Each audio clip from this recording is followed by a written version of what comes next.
এই সড়ক দুর্ঘটনা রোধে মাননীয় প্রধানমন্ত্রী জননেত্রী শেখ হাসিনা 6 দফা নির্দেশনা দিয়েছিলেন 2018 সালের জুন মাসে।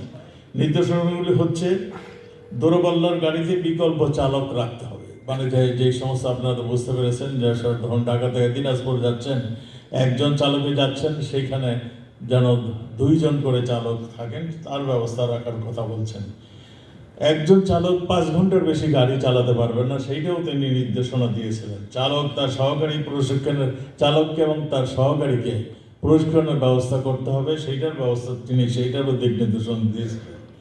নির্দিষ্ট দূরত্ব বরাবর সড়কের পাশে সার্ভিস সেন্টারে বা বিশ্রামাগার তৈরি করা, অনিয়ন্ত্রিতভাবে রাস্তা পারাপার বন্ধ করা, সিগন্যাল মেনে পথচারী পারাপার, জেব্রা ক্রসিংয়ের ব্যবহার, চালক ও যাত্রীদের সিট বেল্ট বাধা নিশ্চিত করা।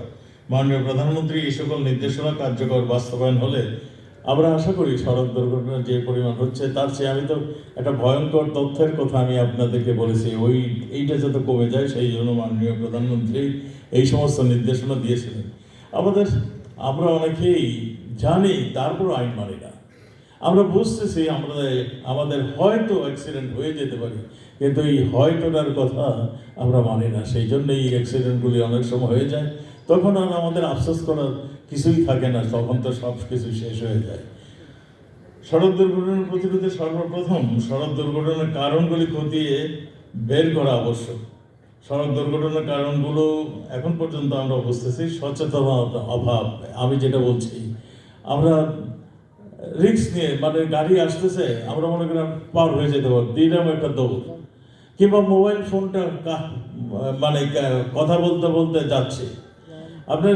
আমাদের কিছুদিন আগে, আমরা বছর 2 আগে দেখেছি, রেল লাইনে পার দিয়ে এক ছেলে মোবাইল ফোনে কথা বলছে, তার পিছন দিয়ে যে ট্রেন কখনো এসে গেছে সেটাও তিনি খেয়াল করেননি, ট্রেনে চাপা পড়েছে। এই ধরনের দুর্ঘটনাগুলো মানে আমাদের সচেতনতার অভাবেই ঘটে যাচ্ছে। অদক্ষ ও অশিক্ষিত চালক, আমরা সেইখানে দক্ষ চালকের যাদের হাতে স্টিয়ারিংটা থাকে সেইটার ব্যবস্থা আমরা করতে চাচ্ছি। সেখানেও আপনাদের সহযোগিতার আমাদের প্রয়োজন রয়েছে।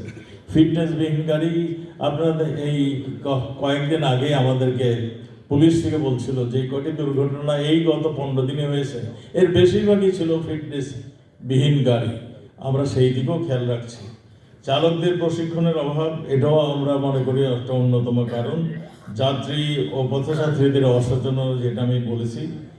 আমরা চলন্ত অবস্থায় চালকের মোবাইল ফোন ব্যবহার, অপরিকল্পিত ভঙ্গুর সড়ক, স্বয়ংক্রিয় ওভার ক্রসিং, অতিরিক্ত গতি, ওভারব্রিজের স্বল্পতা, ট্রাফিক আইন অমান্য করা, ট্রাফিক পুলিশের গাফিলতিও মাঝে মাঝে আমরা দেখি। লাইসেন্সবিহীন গাড়ি চালক ও বেপরোয়া গাড়ির চালানো ইত্যাদি বিবিধ কারণ এখানে রয়েছে। আপনারা যারা এই নিরাপদ সড়ক চাই, আপনার তো কিছু দায়িত্ব আছে, আপনারা আমাদের কাছে দিন কি হওয়া উচিত, কেন আমাদের এই দুর্ঘটনা ফেস করছি, কোথায় আমাদের কোন জায়গাটায় দুর্বলতা আছে, সেগুলো আপনাদের কাছে আমরা আহ্বান করছি। আপনারাও যেরকমভাবে আপনার সেমিনার করছেন, সেমিনারের পরে আপনাদের একটা রিকমেন্ডেশন আমাদের কাছে পাঠাবেন যে আমাদের আজকের সেমিনারে আমাদের অভিমত হলো এইগুলো আমাদেরকে জানাবেন। আমরা অবশ্যই সেগুলোর প্রতি নজর দেব। সড়ক দুর্ঘটনা রোধে চালক, যাত্রী সহ সংশ্লিষ্ট সকলের সচেতনতা অপরিহার্য আমরা মনে করি। প্রধানমন্ত্রীর প্রথম 6টি নির্দেশনা, পরবর্তীতে আরও 17টি নির্দেশনা তিনি দিয়েছেন 2018 সালে। এই সকল নির্দেশনা সমূহ বাস্তবায়নের জন্য সংশ্লিষ্ট মন্ত্রণালয়গুলি কাজ করছে। নির্দেশনাগুলি পুরোপুরি বাস্তবায়নের হলে আমরা আশা করি দুর্ঘটনাটা অনেক অংশে কমবে। আমরাও কাজ করছি, অনেকগুলি প্রস্তাব নিয়ে আমাদের কয়েকজন মন্ত্রী মহোদয় এবং আমরা এইগুলি নিয়ে কাজ করছি। ঢাকাকে যানজট মুক্ত করার জন্য, ট্রাফিক নিয়ন্ত্রণের জন্য 2 মেয়র সহ এটাকে কিভাবে স্বয়ংক্রিয় পদ্ধতিতে আমরা যাওয়া যায় সেটা নিয়ে আমরা কাজ করছি। উন্নত যোগাযোগ অবকাঠামো,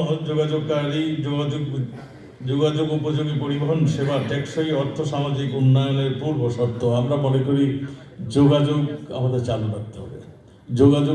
অ্যাক্সিডেন্টের ভয়ে আমরা যোগাযোগ বন্ধ থাকবো, সেইটাও কেউ কাম্য নয়। আমরা মনে করি যে আমাদের চট্টগ্রাম বন্দর, খুলনা বন্দর এই সবগুলো চালু থাকবে। আমাদের দিনাজপুর থেকে এখানে মানুষ আসবে, আমরা এখান থেকে ফেনীতে যাব, এটাই স্বাভাবিক, সেই চলাচল থাকবে। কিন্তু আমরা যেটা চাই, আমরা অ্যাক্সিডেন্টের হারটা কমুক। আমরা যেটা চাই, আমরা শূন্য অ্যাক্সিডেন্ট আমরা চাই, কিন্তু কতখানি পারবো আমরা বলতে পারি না। এখানে অনেক অনেক ফ্যাক্টর কাজ করে, আপনারাও জানেন, আমরাও জানি।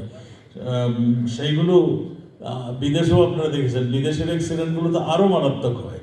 সেখানে আর কেউ বেঁচে থাকে এইরকম দৃশ্য আমরা দেখছি। সব মানে যে অ্যাক্সিডেন্টের ক্ষেত্রে এখানে প্রায় সবাই ইন্তেকাল করেন, এরকম দৃশ্য আমরা দেখেছি।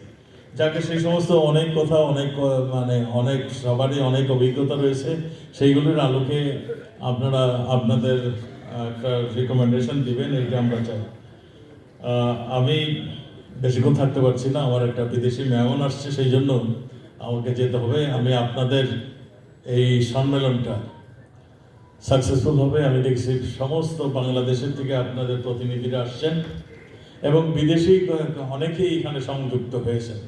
সবারই চাহিদা একটাই, যে আমরা অ্যাক্সিডেন্ট কমাতে হবে, আমরা নিরাপদ সড়ক চাই।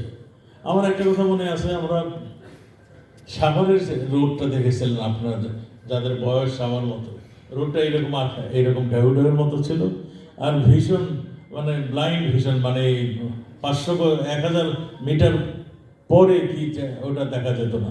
এখন সেই রাস্তাটা একটা সুন্দর রাস্তা হয়েছে এবং এইরকমভাবেই আমরা সমস্ত সড়কগুলো ব্যবস্থা আমরা একের পর এক আমরা করে যাচ্ছি।